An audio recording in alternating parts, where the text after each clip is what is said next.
Why? Asheshela game.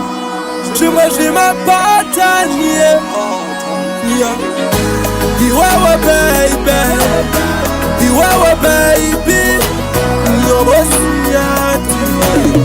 Why baby? Uri mapirifi uri jetsen. Chikafu changu kakwete poison. Haundi chitene mangwe my boyfriends.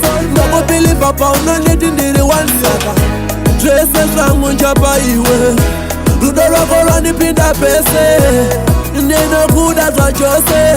Andidi kukusha iwe. Pande ronda diwe chipatara. Uya undira peoka mudi wanda kuwarewe. Amoyo pande ronda diwe chipatara.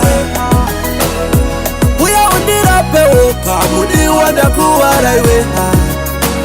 Ayuri mapirisi ndaikuda makuseni maskati kushikira maneru. Sekamana kadi kuchindi waraidza tavarairwa. Tombo tamba chisheru. Simari yako kaka penkila kaka. Unansipaka usansiyaka.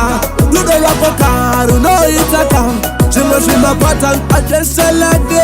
Moyo paneranda tiwe chipatara. Uya undira peoka mudiwa na kuwara.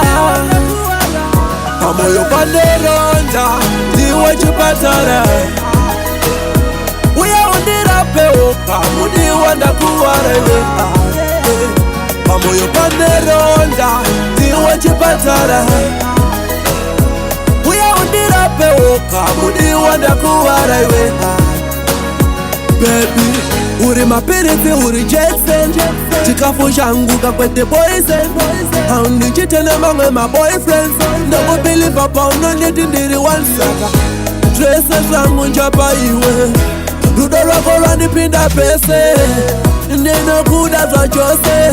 Andidi kukusha iwe. Amoyo paneranda tiwe chipatara. Uya undira peoka mudiwa na kuwara.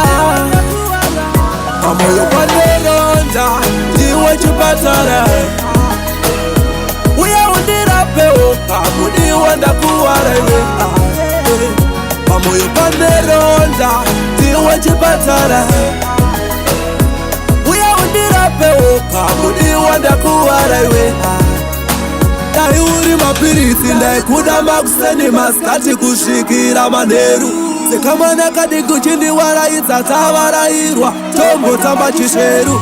Simari yako kaka penkila kaka. Unansipaka usansiyaka. Ludo rako karu noitaka. Shima patan ajeshelage.